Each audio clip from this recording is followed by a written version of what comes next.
সুপ্রিয় শিক্ষার্থীরা, সকলকে পদার্থবিজ্ঞান প্রথম পত্র অনলাইন ক্লাসে স্বাগত জানাই।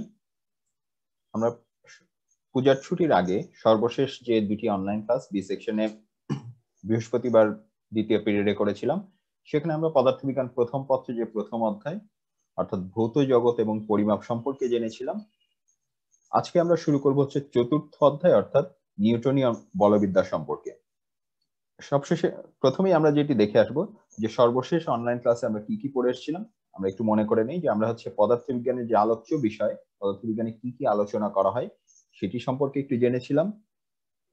এরপরে আমরা হচ্ছে ভৌত রাশি, পরিমাপ এবং একক সম্পর্কে জেনেছিলাম। এবং এখানে আমরা আরো জেনেছিলাম যে আমাদের হচ্ছে যে প্রকৃতিতে যত ভৌত রাশি আছে তার মধ্যে বিশেষ 7টি রাশিকে বিজ্ঞানীরা হচ্ছে মৌলিক রাশি হিসেবে চিহ্নিত করেছেন। তাদের একক কি কি সেটি আমরা দেখেছিলাম, অর্থাৎ মৌলিক রাশি এবং তাদের একক সম্পর্কে জেনেছিলাম। এরপরে আমরা হচ্ছে খুবই গুরুত্বপূর্ণ একটি অংশ যে পরিমাপে কি কি ত্রুটি হতে পারে সেটি সম্পর্কে আমরা শিখেছিলাম। এবং সবশেষে আমরা বলেছিলাম যে পদার্থবিজ্ঞানে আমরা যে কোনো কিছুই পরিমাপ করতে চাই, এমনকি ত্রুটিকেও আমরা পরিমাপ করতে চাই। অর্থাৎ আমরা ত্রুটি পরিমাপের কি কি পদ্ধতি রয়েছে, কিভাবে ত্রুটি পরিমাপ করা যায় সেটির আমরা 3টি পদ্ধতি দেখেছিলাম। আমরা হচ্ছে পরম ত্রুটি, আপেক্ষিক ত্রুটি এবং শতকরা ত্রুটি সম্পর্কে জেনেছি। তাহলে এখানেই হচ্ছে আমাদের প্রথম অধ্যায়ের আলোচনা সমাপ্ত ছিল। এবারে আমরা আজকে শুরু করতে যাচ্ছি হচ্ছে দ্বিতীয় অধ্যায়, চতুর্থ অধ্যায়, যেটি শিরোনাম হচ্ছে নিউটনীয় বলবিদ্যা। এখানে প্রথমেই আমরা হচ্ছে বলের সংজ্ঞামূলক যে ধারণা সেটি সম্পর্কে একটু জানবো। এটি তোমাদের জানা ধারণাই, আমাদের আবার একটু রিভিশন হবে, আবার একটু পুনর্পাঠ হবে। আমরা প্রথমে হচ্ছে বল সম্পর্কে জানতে গেলে আমাদের যেটি সম্পর্কে জানতে হবে সেটি হচ্ছে জড়তার ধারণা, এবং বলের প্রয়োগে যেটি ঘটে সেটি হচ্ছে ভরবেগের ধারণা। আমরা এখন এটি সম্পর্কে একটু জানবো। প্রথমে দেখো যে তোমরা স্ক্রিনে দেখতে পাচ্ছ যে বস্তু যে অবস্থায় আছে সেই অবস্থাটাকেই বজায় রাখবার যে প্রবণতা তাকে আমরা বলি হচ্ছে জড়তা পদার্থবিজ্ঞানের ভাষায়। অর্থাৎ এখন বস্তুর অবস্থা মানে কি? বস্তুর অবস্থা মানে হচ্ছে মূলত এখানে বস্তুর গতি অবস্থা বোঝানো হচ্ছে। এখন বস্তুর গতি অবস্থা কি কি? গতি অবস্থা হচ্ছে দুটি, এক হচ্ছে বস্তু পারিপার্শ্বিক সাপেক্ষে স্থির থাকতে পারে অথবা গতিশীল থাকতে পারে। তাহলে এই যে বিভিন্ন রকমের গতি অবস্থা থাকতে পারে, সেই অনুসারে এই যে জড়তা নামে একটি পদের কথা আমরা বললাম, জড়তা নামে একটি শব্দের কথা আমরা বললাম, সেটিকে আবার দুই ভাগে ভাগ করা যায়। জড়তার একটি ভাগ আছে হচ্ছে স্থিতি জড়তা, অর্থাৎ কোন একটি স্থির বস্তু যে স্থির থাকতে চায় তাকে ঠেলা না দিলে সে সাধারণত গতির পরিবর্তন করে না, আগের অবস্থানেই থাকতে চায়, একে আমরা বলি হচ্ছে স্থিতি জড়তা। আর একই রকম আরেকটি জড়তা আছে, সেটি হচ্ছে গতি জড়তা, যে কোনো একটি গতিশীল বস্তু সে যে গতিশীলই থাকতে চায়, গতিশীল থাকবার যে প্রবণতা তাকে আমরা বলি হচ্ছে গতি জড়তা। এখন বাহ্যিক যে কারণের দ্বারা বস্তুর একটি গতি অবস্থার পরিবর্তন করে অথবা করতে চায় তাকে আমরা পদার্থবিজ্ঞানের ভাষায় বলি হচ্ছে বল। অর্থাৎ বল হচ্ছে সেই কারণ যা হচ্ছে বস্তুর গতি অবস্থার পরিবর্তন করে, বা অন্য কথায় বলা যায় যে বস্তুর জড়তার পরিবর্তন করে। তাহলে জড়তার পরিবর্তন কেমন হতে পারে? সেটি হতে পারে স্থিতি জড়তা যদি থেকে থাকে, অর্থাৎ সেটি যদি স্থির থেকে থাকে তাকে গতিশীল করতে পারে বা করতে চাইতে পারে। আবার আরেকটি হতে পারে যে হয়তো সেটি গতি জড়তা রয়েছে, তার গতির কোনো একটি পরিবর্তন করলো। এখন গতি পরিবর্তন হতে পারে, সেটি থামিয়ে দেওয়া হতে পারে, সেটির গতির দিক পরিবর্তন করে দেওয়া হতে পারে, গতির মান বৃদ্ধি বা হ্রাস হতে পারে, গতির পরিবর্তন হতে পারে, সবগুলোই কিন্তু গতি অবস্থার পরিবর্তন করা। তাহলে যার মাধ্যমে বা বাহ্যিক যেই কারণের জন্য এই ঘটনাগুলি ঘটে তাকে আমরা বলি হচ্ছে বল। এখানে আরেকটি ধারণার প্রয়োজন রয়েছে, সেটি হচ্ছে ভরবেগ। দেখো, ভর এবং বেগের সমন্বয়ে বস্তুতে যে ধর্মের উদ্ভব হয় তাকে আমরা বলি হচ্ছে ভরবেগ। সাধারণত নিউটনীয় বলবিদ্যায় ভরবেগের জন্য আমাদের ভর এবং বেগ জানাই যথেষ্ট, এবং গাণিতিক ভাবে আমরা হচ্ছে ভর এবং বেগ গুণ করে, অর্থাৎ ভরের মান এবং বেগের মান যদি আমরা গুণ করি, আমরা যেই সংখ্যাটি পাই সেটি দ্বারা আমরা হচ্ছে কোন একটি বস্তুর, অবশ্যই সেটি গতিশীল বস্তু, সেই গতিশীল বস্তুর ভরবেগ জানতে পারি। যেমন মনে করো যে একটি ছোট্ট ঢিল কিংবা ছোট্ট একটি বুলেট, এমনিতে একটি বুলেট কিন্তু খুবই হালকা একটি জিনিস, তার ভর খুবই অল্প, কিন্তু সেই বুলেটটি যখন পিস্তল কিংবা বন্দুকের মাধ্যমে ছোড়া হয় সেটি এত বেশি বেগে ছোড়া হয় যে তার সামনে কিন্তু আমরা কেউ দাঁড়াতে সাহস করি না, তার ভরবেগ অনেক বেশি থাকে। আবার একইভাবে ধরো কোনো একটি ট্রাক কিংবা যে রাস্তা সমান করার যে রোলার আছে, তারা যদি খুব ধীর বেগেও আমাদের দিকে এগিয়ে আসে, আমরা কিন্তু দৌড় দিয়ে সামনে থেকে সরে যাব। কেন? এখানে বেগ খুব অল্প হওয়ার পরেও তার ভর কিন্তু অনেক বেশি। সে কারণে ভর এবং বেগ দুটির কারণেই ভরবেগ পরিবর্তন হতে পারে। তাহলে ভর এবং বেগের সমন্বয়ে বস্তুতে যেই ধর্মের উদ্ভব হয় সেটিকে আমরা ভরবেগ বলি, এবং আমরা ভরবেগের পরিমাপ করতে পারি কিভাবে? ভরকে বেগ দ্বারা গুণ করে। তাহলে এবারে আমরা যেটি দেখব সেটি হচ্ছে, আমরা প্রথমে এই যে বলের ধারণা পেলাম, আমরা হচ্ছে বলের প্রকারভেদ সম্পর্কে কি জানবো। একদম আমরা যদি একেবারে মোটা দাগে বলের প্রকারভেদ করতে যাই, মোটা দাগে বলের প্রকারভেদ করতে গেলে আমরা পাবো হচ্ছে দুই ধরনের বল। এক ধরনের বলকে বলা হচ্ছে স্পর্শ বল, যার সাথে স্পর্শের সম্পর্ক রয়েছে। আরেক ধরনের বলকে বলা হয় অস্পর্শ বল, যার সঙ্গে স্পর্শের কোনো সংযোগ নেই। তাহলে কেমন হতে পারে, আমরা যদি একটু পরিচিত কিছু উদাহরণ দেখি। যেমন স্পর্শ বলের একটি উদাহরণ হচ্ছে ঘর্ষণ বল। ঘর্ষণ কখন কাজ করে? যখন একটি তলের উপর দিয়ে আরেকটি তল ছেঁচড়িয়ে যাবার চেষ্টা করে বা হেঁচড়ে যাবার চেষ্টা করে, তখন এই দুই তলের যে সারফেস, দুই তলের যে স্পর্শ তল, সেখানে একটি বাধাদানকারী বলের উদ্ভব ঘটে, তাকে আমরা বলি হচ্ছে ঘর্ষণ বল। এটি কিন্তু স্পর্শ বল। কেন? কারণ অবশ্যই এখানে দুইটি তলকে স্পর্শ করতে হবে, শুধুমাত্র তখনই এর উদ্ভব ঘটা সম্ভব। অর্থাৎ ঘর্ষণ বলকে এক জায়গায় সরবরাহ করার জন্য প্রথম শর্ত হচ্ছে তল দুটিকে স্পর্শ করানো। আর অস্পর্শ বল, যেমন চুম্বক বল, তোমরা হয়তো বিভিন্ন সময় চুম্বক নিয়ে খেলা করে দেখেছো, যে দুটি চুম্বকের যদি একই ধরনের মেরু আমরা একদিকে আনার চেষ্টা করি, তারা বিকর্ষণ করে। আবার যদি বিপরীত ধরনের মেরুকে পাশাপাশি আনার চেষ্টা করি, দেখা যায় তারা আকর্ষণ করে। এবং এই আকর্ষণ বা বিকর্ষণের জন্য কোনোটির জন্যই কিন্তু স্পর্শ করা বাধ্যতামূলক নয়। স্পর্শ অনেক আগের থেকেই আমরা টের পাই যে হ্যাঁ, এটি ভেতরের দিকে যাওয়া শুরু করেছে কিংবা দূরের বাইরের দিকে একটি খেলা টের পাওয়া শুরু হয়েছে, অর্থাৎ আকর্ষণ কিংবা বিকর্ষণ টের পাওয়া যায়। ঠিক আছে? কিংবা আমাদের যে মহাকর্ষ বল আছে সেটিও কিন্তু একটি অস্পর্শ বল। তাহলে আমরা হচ্ছে এটি মোটা দাগে বলের প্রকারভেদ পেলাম। স্পর্শ বলের মধ্যে আবার বহু রকম বল আছে, অস্পর্শ বলের মধ্যেও বহু রকম বল আছে। এখন পৃথিবীতে যত রকম বলই থাকুক না কেন, এর মধ্যে বিশেষ 4 ধরনের বলকে আমরা এর আগে হচ্ছে সর্বশেষ অনলাইন ক্লাসে মৌলিক রাশি সম্পর্কে জেনে এসেছিলাম, যে 7টি রাশিকে বিজ্ঞানীরা মৌলিক রাশি হিসেবে চিহ্নিত করেছেন। একইভাবে বিজ্ঞানীরা পৃথিবীতে যত রকমের বল রয়েছে সেই বলগুলোকেও মূল 4টি মৌলিক বল হিসেবে চিহ্নিত করেছেন, যে এর বাইরে যত বল আছে তারা কোনো না কোনো ভাবে এই মৌলিক বল সমূহের উপজাত, এই মৌলিক বল থেকেই তাদের উদ্ভব ঘটে। আমরা তাহলে একটু বলগুলো দেখে নিই। এই যে প্রকৃতিতে প্রাপ্ত যে সকল বল অন্য কোনো বল থেকে উদ্ভূত নয়, তাদেরকে বলা হয় বা তাদেরকে বিজ্ঞানীরা বলে থাকেন মৌলিক বল। ঠিক আছে? তাহলে এখন মৌলিক বলের মধ্যে কি কি আছে? মৌলিক বলের মধ্যে প্রথমে আছে হচ্ছে মহাকর্ষ বল, দ্বিতীয় মৌলিক বলটির নাম হচ্ছে তড়িৎ চৌম্বক বল। এই দুটি বল আমরা প্রায় নিয়মিত দেখে থাকি বা অনুভব করে থাকি বা দৈনন্দিন জীবনে ব্যবহার করে থাকি। আরো দুটি মৌলিক বল আছে, একটি হচ্ছে সবল নিউক্লিয় বল, আর একটি হচ্ছে দুর্বল নিউক্লিয় বল। এই দুটি বলেরও প্রভাব আমরা জেনে হোক বা না জেনে হোক অনুভব করি বা ব্যবহার করি, তবে দৈনন্দিন জীবনে আমরা একে এই মহাকর্ষ কিংবা তড়িৎচুম্বক বলের মতো টের পাই না। কেন টের পাই না তার একটু কারণ আছে, আমরা আরেকটু আলোচনা করলে বুঝতে পারবো।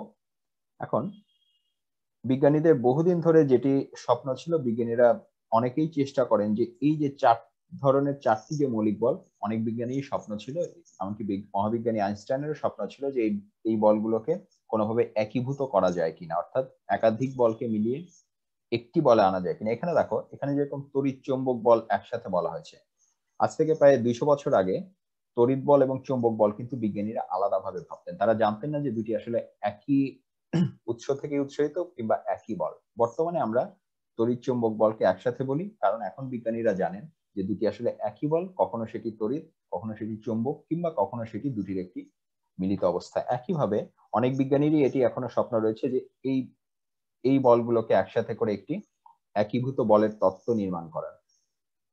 সর্বশেষ এই একীভূতিকরণের যে প্রক্রিয়া, তার মধ্যে সর্বশেষ যেটি হয়েছে সেটি হচ্ছে তড়িৎচুম্বক বলের সাথে যে দুর্বল নিউক্লিয় বল, এই দুটিকে বিজ্ঞানীরা তাত্ত্বিকভাবে একই তত্ত্ব দ্বারা প্রকাশ করেছেন। একে বলা হয়েছে ইলেকট্রোউইক ফোর্স।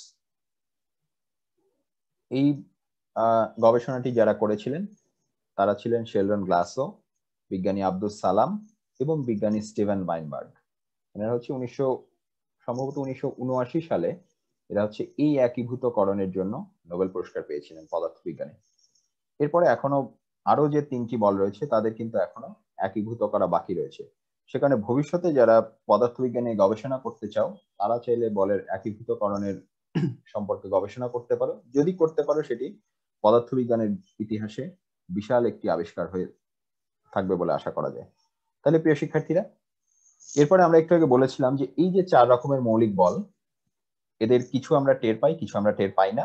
তবে এদের প্রত্যেকের এফেক্ট কিন্তু, এদের প্রত্যেকের প্রভাব কিন্তু আমাদের উপরে আসলে আছে। এখন আমরা একটু যদি দেখে নেই যে এই যে মৌলিক বলের পারস্পরিক তুলনাটি কেমন।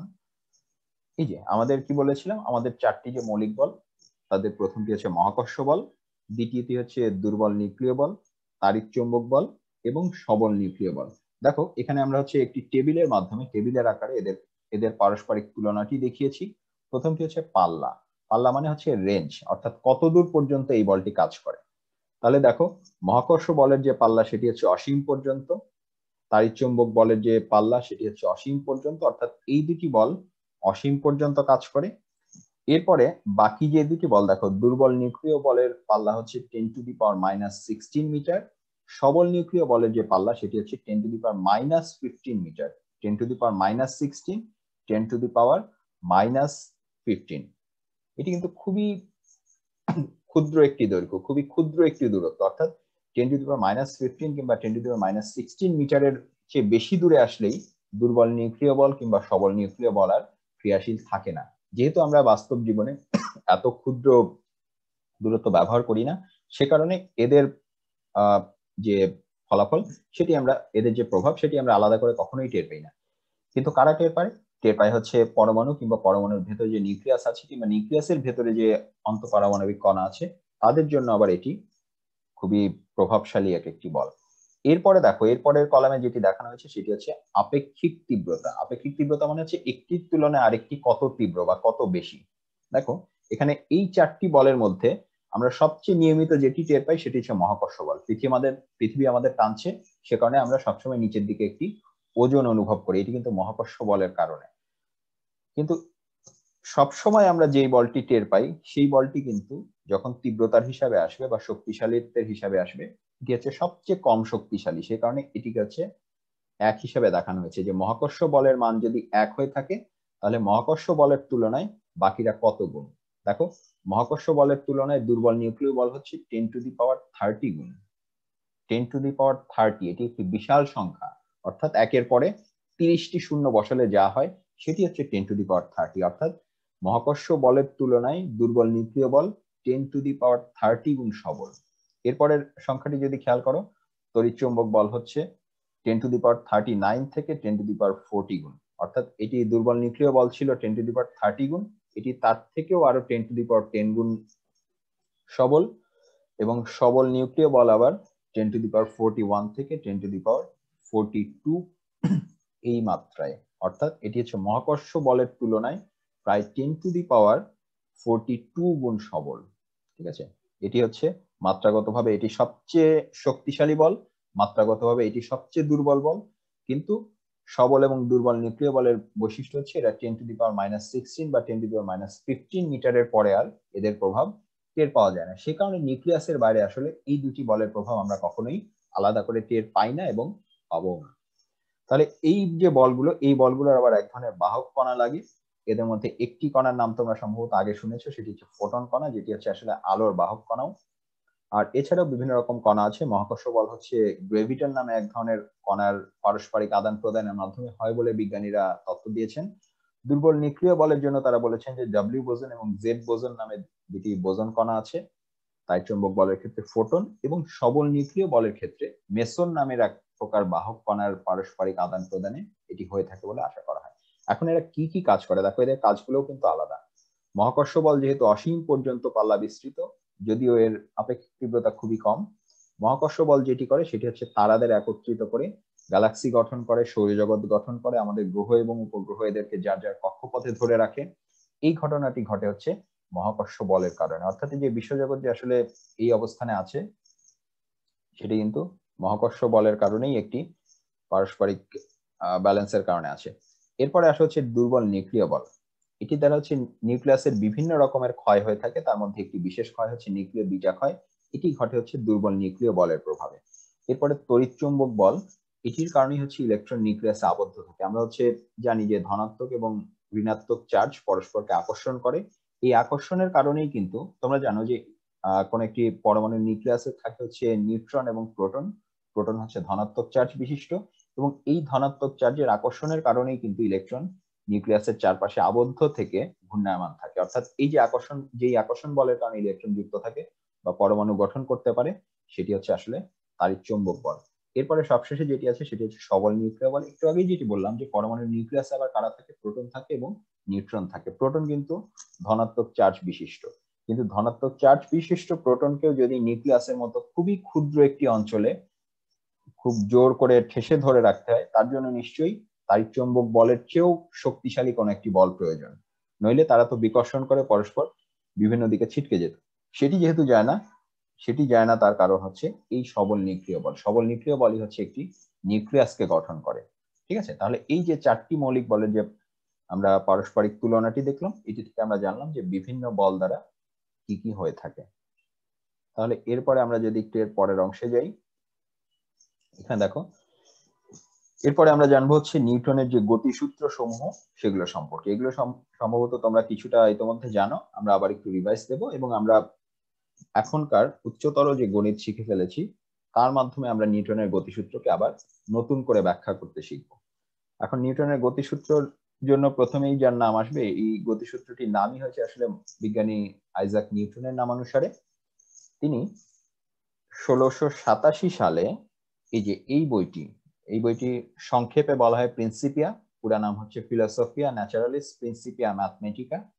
এই বইটির মাধ্যমে বিজ্ঞানী নিউটন হচ্ছে তার গতি সংক্রান্ত বিভিন্ন যে ধারণা, গতি সংক্রান্ত বিভিন্ন সূত্র, সেগুলো এই বইতে তিনি লিপিবদ্ধ করেছিলেন। এবং প্রায় 330 বছর আগে, একেবারে এক্স্যাক্টলি বললে প্রায় 333 বছর আগের ঘটনা, সেই 333 বছর আগের যে ঘটনা তিনি বর্ণনা করে গিয়েছেন, সেটি কিন্তু দেখো, সেটি আমাদের এখনো পড়তে হয়, অর্থাৎ এটি এখনো বাস্তব জীবনে ব্যবহারযোগ্য। হয়তো নিউটন ঠিক যেই ভাষায় বলে গিয়েছিলেন সেই ভাষায় বিজ্ঞানীরা রাখেনি, তার ভাষাটি বহুবার বদলেছে, কিন্তু মূল কথা যেটি সেটি এখনো অব্যাহত আছে এবং আমরা সেটি এখনো ব্যবহার করে থাকি। তাহলে নিউটন কি কি বলে গিয়েছিলেন সেটি আমরা একটু দেখে নেব। যে নিউটনের যে গতিসূত্রগুলো ছিল, তার প্রথম গতিসূত্রের শুরুতেই ছিল যে কোনো বস্তুর উপরে যদি বাহ্যিক বল ক্রিয়া না করে, কখন কোনো বস্তুর উপরে যদি বাহ্যিক বল ক্রিয়া না করে তখন কি হবে, বস্তুটি তার গতি অবস্থা অপরিবর্তিত রাখবে। এখন গতি অবস্থা কি জিনিস সেটি আমরা আজকের ক্লাসের প্রথম দিকে একটু দেখে এসেছি। আমরা জানি যে গতি অবস্থা হচ্ছে দুই রকম হতে পারে, একটা হচ্ছে স্থিতিশীলতা আর একটি হচ্ছে গতিশীলতা। তাহলে কোনো বস্তুর উপরে যদি বাহ্যিক বল ক্রিয়া না করে, অর্থাৎ আমরা প্রথমেই শর্ত দিয়ে দিচ্ছি যে এখানে কোনো বাহ্যিক বল ক্রিয়া করতে পারবে না, যদি না করে এই শর্তে যে কোনো বস্তু তার গতি অবস্থা অপরিবর্তিত রাখবে। এখন গতি অবস্থা আবার যেহেতু দুই রকম হতে পারে, সেক্ষেত্রে আমরা যদি একটু বিস্তারিত বলতে চাই, এই যে স্থির বস্তু চিরকাল স্থিরই থাকবে, গতিশীল বস্তু সমবেগে চলমান থাকবে। সমবেগে চলমান থাকবে অর্থাৎ সেটি হচ্ছে সমদ্রুতিতে সরল রেখায় গতিশীল থাকবে, কারণ সমবেগ মানে বেগ যেহেতু একটি ভেক্টর, সমবেগে চলমান থাকার অর্থ তার বেগের মানও ঠিক থাকবে, তার বেগের যে দিক সেটি অপরিবর্তিত থাকবে। ঠিক আছে, তাহলে প্রথম সূত্র এটি হচ্ছে জড়তার সূত্র। এখানে শর্তটি কি, এখানে শর্ত হচ্ছে এখানে কোনো বাহ্যিক বল ক্রিয়া না করলে কি হবে তার বিবরণ।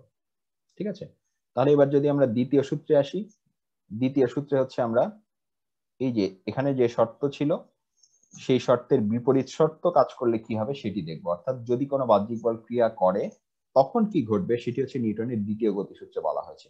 তাহলে দ্বিতীয় গতিসূত্রের প্রথমে কি বলা হয়েছে, প্রথমে বলা হয়েছে যে বস্তুর ভরবেগের পরিবর্তনের হার, অর্থাৎ কোন একটি বস্তুর ভরবেগ যদি বৃদ্ধি করতে যাও বা ভরবেগ যদি হ্রাস করতে যাও, পরিবর্তন মানে কিন্তু বৃদ্ধিও হতে পারে হ্রাসও হতে পারে। এখন ভরবেগের পরিবর্তনের যে হার, অর্থাৎ সময়ের সাথে ভরবেগ কত তাড়াতাড়ি পরিবর্তন হচ্ছে, খুব দ্রুত পরিবর্তন হচ্ছে নাকি খুব ধীরে ধীরে পরিবর্তন হচ্ছে, এই পরিমাণটি হচ্ছে তার উপরে প্রযুক্ত বলের সমানুপাতিক। এটি হচ্ছে আমাদের দ্বিতীয় সূত্রের প্রথম অংশ। এবং এরপরে আরেকটি অংশ আছে, সেখানে বলা হচ্ছে যে বল যেদিকে ক্রিয়াশীল ভরবেগের পরিবর্তনও সেদিকেই ঘটে। অর্থাৎ কোন বস্তুর যদি ভরবেগের পরিবর্তন হয়ে থাকে, সেই ভরবেগের পরিবর্তনের হার, অর্থাৎ ভরবেগটি কত দ্রুত পরিবর্তন হবে সময়ের সাথে, সেই পরিবর্তনের পরিমাণটি তার উপরে যে বল প্রয়োগ করা হয়েছে বাহ্যিক বল সেই বলের সমানুপাতিক। অর্থাৎ বল যদি বেশি প্রয়োগ করা হয় তার ভরবেগের পরিবর্তনটি অনেক দ্রুত হবে, যদি বলটি কম প্রয়োগ করা হয় সেক্ষেত্রে তার ভরবেগের পরিবর্তনের হারটি অনেক কম হবে। ঠিক আছে। আর এখানে দ্বিতীয় অংশে আরেকটু বলা আছে যে বল যেদিকে ক্রিয়াশীল, অর্থাৎ বল যদি উত্তর দিকে ক্রিয়া করে ভরবেগের পরিবর্তনও সেটি হ্রাস বা বৃদ্ধি যাই হোক সেদিকেই হবে। বল যদি ডান দিকে প্রয়োগ করা হয় সেক্ষেত্রে ভরবেগের পরিবর্তনটিও ডান দিকেই হবে। ঠিক আছে, অর্থাৎ এদের দিক হবে একই দিক। এরপরে হচ্ছে সর্বশেষ যেটি আছে সেটি হচ্ছে নিউটনের তৃতীয় গতিসূত্র।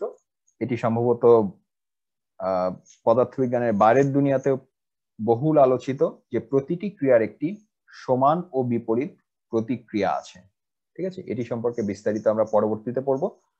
আজকের ক্লাসে আমরা আপাতত আলোচনা করব হচ্ছে নিউটনের যে তিনটি গতিসূত্র আছে তার মধ্যে দ্বিতীয়টি, অর্থাৎ গতি সংক্রান্ত নিউটনের যে দ্বিতীয় সূত্র, এই দ্বিতীয় সূত্রটি আমরা এখানে আলোচনা করব। তাহলে প্রিয় শিক্ষার্থীরা, আমরা কি কি জেনে এসেছিলাম?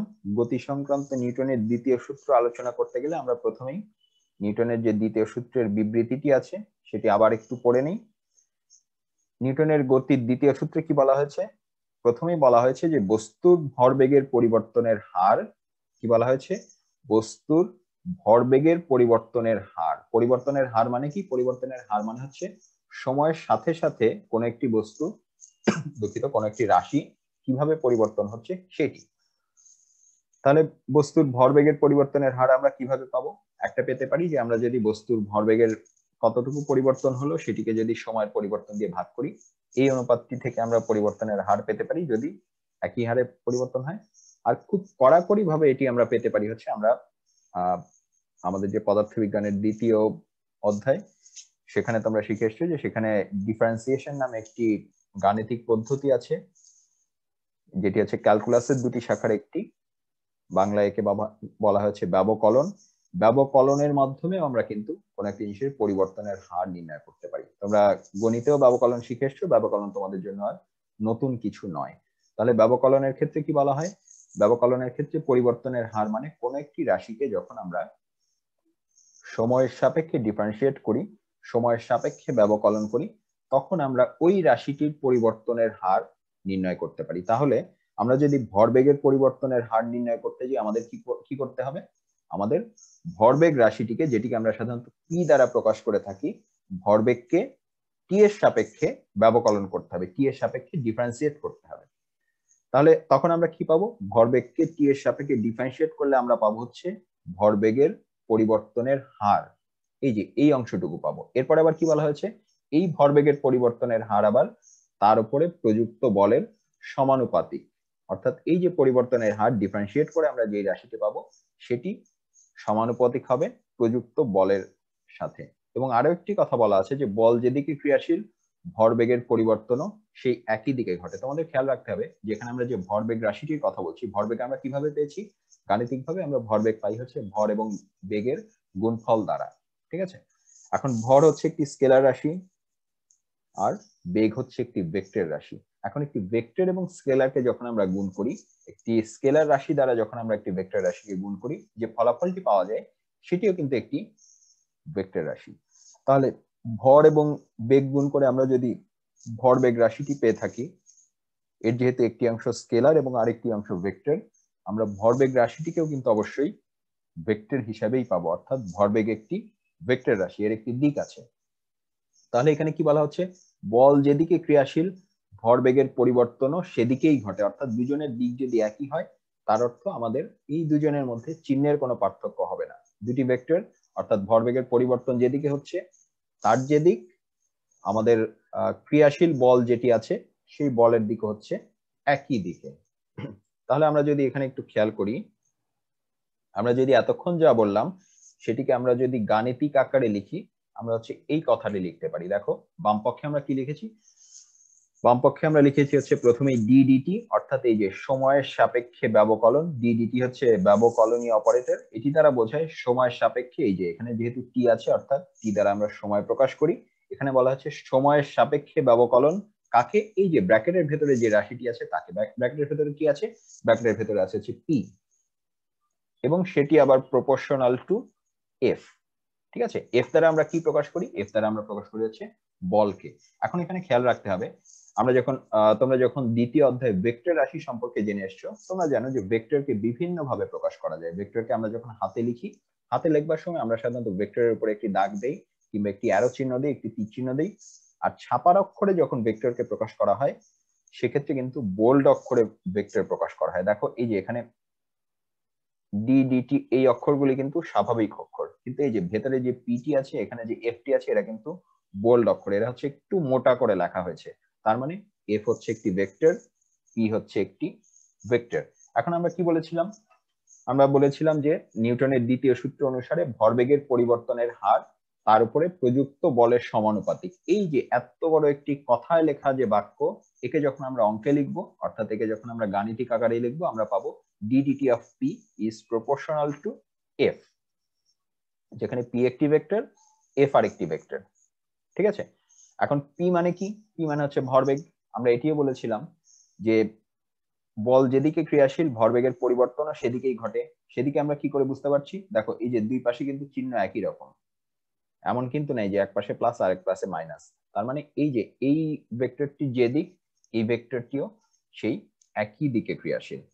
এখন এই যে পি দ্বারা আমরা যা বুঝি, পি দ্বারা আমরা কি বুঝি? পি দ্বারা আমরা বুঝি হচ্ছে ভরবেগ। ভরবেগে কি আছে? ভরবেগে আছে হচ্ছে ভর এবং বেগ। তাহলে আমরা যদি একে ভর এবং বেগ দ্বারা প্রকাশ করি, আমরা কি পাবো? আমরা পাবো যে বাম পক্ষটি আসলে ডিডিটি অফ পি মানে হচ্ছে ডিডিটি অফ এম ভি। অর্থাৎ এই যে দেখো এটি হচ্ছে স্কেলার এম এবং এটি হচ্ছে ভেক্টর ভি। ভি কে কিন্তু একটু মোটা করে লেখা হয়েছে, তার মানে ভিটি হচ্ছে ভেক্টর ভি।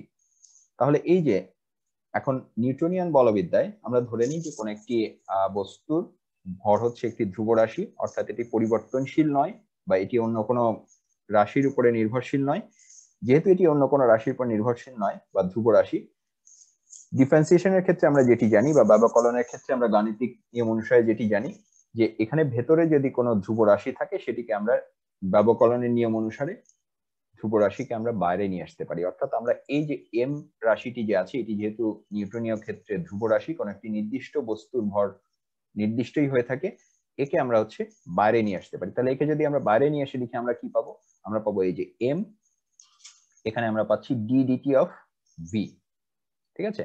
এই যে এই ডিফারেন্সিয়েশনটি থেকে আমরা পেলাম, এটির বদলে আমরা এটিও লিখতে পারি যে m d dt of v, ডান পক্ষে তো যা ছিল তাই, অর্থাৎ এটি হচ্ছে প্রপোর্শনাল টু বল এফ। তাহলে এখন দেখো বাম পক্ষে আমরা যেটি পাচ্ছি, এই যে ডিফারেন্সিয়েশনের বাইরে একটি এম আছে এবং এখানে আমরা যেটি পাচ্ছি ডি ডিটি অফ ভি, অর্থাৎ সময়ের সাপেক্ষে বেগের পরিবর্তনের হার। ঠিক আছে। এখন সময়ের সাপেক্ষে বেগের পরিবর্তনের হার, এটিকে কি বলে সেটি তোমরা তৃতীয় অধ্যায়ে জেনে এসছো। তৃতীয় অধ্যায়ে তোমরা মূলত তিনটি জিনিস সম্পর্কে আলোচনা শুনে এসছো। প্রথমটি হচ্ছে সরণ, দ্বিতীয়টি হচ্ছে বেগ এবং তৃতীয়টি হচ্ছে ত্বরণ। এবং তোমরা এটিও শিখে এসছো যে আমরা যখন সরণকে ডিফারেন্সিয়েশন করি, সরণকে যখন সময়ের সাপেক্ষে ব্যবকলন করি আমরা বেগ পাই, আমরা বেগকে আবার সময়ের সাপেক্ষে ব্যবকলন করলে বেগের পরিবর্তনের হার অথবা এক কথায় যাকে বলা হয় ত্বরণ, সেটি পাই। অর্থাৎ দেখো এখানে কিন্তু ঠিক সেটি করা হয়েছে। এখানে কি করা হয়েছে? এখানে ভি কে সময়ের সাপেক্ষে ডিফারেন্সিয়েট করা হয়েছে, অর্থাৎ ডিডিটি অফ ভি মানে সময়ের সাপেক্ষে বেগের পরিবর্তনের হার। তাহলে সময়ের সাপেক্ষে বেগের পরিবর্তনের হারকে আমরা কি নামে চিনি? সেটি হচ্ছে ত্বরণ। অর্থাৎ এই যে এখানে ডিডিটি অফ ভি, এই পুরো রাশিটি আসলে ত্বরণ নির্দেশ করে। তাহলে আমরা কি লিখে ফেলতে পারি? আমরা লিখে ফেলতে পারি যে ডিডিটি অফ ভি এর বদলে আমরা ত্বরণ প্রকাশ করে থাকি এ দ্বারা। আমরা লিখে ফেলতে পারি যে M A is proportional to F. এই যে বাম পক্ষে এম ডিডিটি অফ ভি ছিল, এই ডিডিটি অফ ভি এর বদলে আমরা বসিয়ে দিলাম এ, অর্থাৎ অ্যাক্সেলারেশন, ত্বরণ। তাহলে এখন আমরা পাচ্ছি যে M A is proportional to F. এখন কোন একটি রাশি যদি আরেকটি রাশির সমানুপাতিক হয়ে থাকে, আমরা জানি আমরা যদি এই সমানুপাতিক সম্পর্কটিকে একটি সমীকরণ আকারে প্রকাশ করতে যাই, আমাদের কি প্রয়োজন হবে? আমাদের প্রয়োজন হবে হচ্ছে একটি সমানুপাতিক ধ্রুবকের। তাহলে এম এ যদি প্রপোর্শনাল টু এফ হয়, তাহলে আমরা বলতে পারি যে এম এ সমান সমান কে এফ, যেখানে কে হচ্ছে একটি সমানুপাতিক ধ্রুবক। তাহলে আমরা নিউটনের দ্বিতীয় সূত্র দেখো, নিউটনের দ্বিতীয় সূত্র বলেছিলেন যে বস্তুর ভরবেগের পরিবর্তনের হার তার উপরে প্রযুক্ত বলের সমানুপাতিক এবং বল যেদিকে ক্রিয়াশীল ভরবেগের পরিবর্তনও সেদিকে ঘটে। এই কথাটিকে নিউটনের এই ভাষায় প্রকাশিত যে কথা, ভাষায় প্রকাশিত যে সূত্র, সেটিকে গাণিতিকভাবে প্রকাশ করে এবং একটু পরিবর্তন করতে করতে করতে আমরা কি পেলাম, আমরা পেলাম যে এম এ সমান সমান কে এফ, যেখানে এম হচ্ছে ভর, এ হচ্ছে ত্বরণ, কে একটি সমানুপাতিক ধ্রুবক এবং এফ হচ্ছে বলের পরিমাণ। তাহলে এখানে এখন আমাদের কে এর মান নির্ণয় করতে হবে। কে এর মান নির্ণয় করার আগে আমরা আরেকটি জিনিস দেখে আসি। আমরা দেখে আসবো যে তোমরা জানো যে বলের একক হচ্ছে নিউটন। নিউটনকে কিভাবে সংজ্ঞায়িত করা হয়েছে? নিউটনকে বিজ্ঞানীরা সংজ্ঞায়িত করেছেন এইভাবে যে 1 কেজি ভরের বস্তুতে 1 মিটার পার সেকেন্ড ত্বরণ সৃষ্টি করতে সক্ষম যে বল, সেই পরিমাণ বলকে 1 নিউটন বলে। অর্থাৎ যেই পরিমাণ বল দ্বারা 1 কেজি ভরের একটি বস্তুকে 1 মিটার পার সেকেন্ড ত্বরণে গতিশীল করা যায় তাকে বলে 1 নিউটন বল। ঠিক আছে, তাহলে এখন আমরা একটু আগেই দেখে এসেছি, কি দেখে এসেছি? আমরা দেখে এসেছি এম এ সমান সমান কে এফ। এখানে দেখো, এখানে কিন্তু সবগুলো স্কেলার আকারে লেখা হয়েছে। যদি একটি ভেক্টর সমীকরণ থাকে অবশ্যই সেটি তার স্কেলার রূপের জন্যও সত্য। তাহলে এখানে আমরা কি পাচ্ছি? এখানে আমরা পাচ্ছি এম এ সমান সমান কে এফ। আর এই যে 1 নিউটনের সংজ্ঞা কি ছিল? 1 নিউটনের সংজ্ঞা ছিল যে 1 কেজি ভরের বস্তু 1 মিটার পার সেকেন্ড ত্বরণ এবং 1 নিউটন বল। অর্থাৎ এই সমীকরণে 1 নিউটনের জন্য আমরা পাচ্ছি যে এম এর মান হচ্ছে 1, এই যে এম এর মান হচ্ছে 1, এ এর মান হচ্ছে 1 মিটার পার সেকেন্ড, এফ এর মান হচ্ছে 1 নিউটন। ঠিক আছে, তাহলে আমরা যদি এই মানগুলো বসিয়ে দেই, আমরা তাহলে কে এর মান বের করতে পারবো, ধ্রুবকটির মান বের করতে পারবো। তাহলে দেখো, বাম পক্ষে আমরা পাচ্ছি এম এর মান 1, এ এর মান 1 অর্থাৎ 1 গুণ 1। ডান পক্ষে আমরা পাচ্ছি এফ এর মান হচ্ছে 1 অর্থাৎ কে ইনটু 1। তাহলে দেখো, এখানে পাচ্ছি 1 ইনটু 1 মানে 1, কে ইনটু 1 মানে কে, অর্থাৎ এখানে আসলে কে সমান সমান 1। এই যে যে ধ্রুবকটি, সেটির মান আমরা নির্ণয় করলাম। কিন্তু এখানে শর্ত হচ্ছে এটি কিন্তু অন্য কোনো এককের যে পদ্ধতি, অন্য কোনো এসআই সিস্টেম ছাড়া অন্য কোনো সিস্টেমে কিন্তু এটি সত্য নাও হতে পারে, সেখানে কিন্তু কে এর কোনো একটি মান থাকতে পারে। এখন আমরা যেহেতু এসআই সিস্টেমে ব্যবহার করে থাকি, এসআই সিস্টেমে এমন ভাবে নিউটনের সংজ্ঞা দেওয়া হয়েছে যাতে এই কে এর মান হচ্ছে 1 হয়। অর্থাৎ তখন আমরা বলতে পারি কে এর মান যদি 1 হয়, তাহলে আমরা পেয়েছিলাম যে এই যে M a equal to k f, k এর মান 1 হলে এম এ সমান সমান এফ, বা এটিকে যদি আমরা একটু উল্টে লিখি, এফ সমান সমান এম এ। এটি হচ্ছে নিউটনের যে দ্বিতীয় সূত্র, তার পরিবর্তিত গাণিতিক রূপ। অর্থাৎ আমরা যদি কথায় বলি যে এফ মানে কি? এফ মানে হচ্ছে বল, ডান পক্ষে আছে হচ্ছে এম হচ্ছে ভর, এ হচ্ছে ত্বরণ। অর্থাৎ কোন একটি বস্তুর ভরকে যদি আমরা ত্বরণ দ্বারা, তার যে ত্বরণে সেটি গতিশীল, সেই ত্বরণ দ্বারা গুণ করি, আমরা হচ্ছে প্রযুক্ত বলের মান পাবো। এই যে F equal to M A, এই সম্পর্কটি ব্যবহার করে আমরা এখন বিভিন্ন ধরনের গাণিতিক হিসাব করতে পারবো। দেখো, এখান থেকে আমরা আরেকটি ধারণা পাই। আমরা কি বলেছি? আমরা বলেছি যে এফ সমান সমান এম এ। তাহলে আমরা যদি এখানে একটু পক্ষান্তর করি, এটিকে যদি আমরা এই পাশে নিয়ে যাই, এটি শুধুমাত্র মানের জন্য, এই যে এটি হচ্ছে বলের মান এবং এটি হচ্ছে ত্বরণের মান, তাহলে আমরা এটিও লিখতে পারি যে এম সমান সমান এফ বাই এ। অর্থাৎ উপরে কি আছে? আমরা এফ কে অর্থাৎ বলের মানকে ত্বরণ দ্বারা ভাগ করছি। এটিকে যদি আমরা কথায় প্রকাশ করি, তাহলে আমাদের অবস্থা হবে হচ্ছে একক ত্বরণ সৃষ্টিতে, এই যে আমরা এ দ্বারা ভাগ করছি না, ঐকিক নিয়মে আসলে আমরা কি পেতাম? এ পরিমাণ ত্বরণের জন্য প্রয়োজন হয় এফ বল, অর্থাৎ 1 পরিমাণ ত্বরণের জন্য প্রয়োজন হয় এফ ডিভাইডেড বাই এ বল, তাই তো ঐকিক নিয়ম। তাহলে আমরা পেলাম যে একক ত্বরণ সৃষ্টিতে আমাদের প্রয়োজনীয় বলের মান হচ্ছে এফ বাই এ। তাহলে একক ত্বরণ সৃষ্টিতে প্রয়োজনীয় যে বলের মান, এই যে পরিমাণটা, সেই পরিমাণটাই বাম পক্ষ অনুসারে কিন্তু ভর। অর্থাৎ একক ত্বরণ সৃষ্টিতে প্রয়োজনীয় যে বলের মান, তাকেই আসলে আমরা ভর বা জড়ভর হিসাবে চিনি। তাহলে এখন দেখো, এই যে আমরা এফ বাই এ যে অনুপাতটি, অর্থাৎ যার মান আসলে এম, সেটিকে কিন্তু আমরা জড়তার পরিমাপ হিসাবে চিহ্নিত করতে পারি। জড়তার পরিমাপের ক্ষেত্রে আমরা কি বলেছিলাম? আমরা বলেছিলাম যে বস্তুর গতি অবস্থা ধরে রাখার যে প্রবণতা, তার আগের অবস্থানেই থাকার, গতির পরিবর্তন করতে না চাওয়ার যে প্রবণতা, তাকে আমরা বলছি হচ্ছে জড়তা। এখন দেখো, এখানে আমরা কি বললাম? একক ত্বরণ সৃষ্টিতে। এখন একক ত্বরণ সৃষ্টিতে যদি বেশি পরিমাণ বলের প্রয়োজন হয়, তার মানে তার ভর বেশি।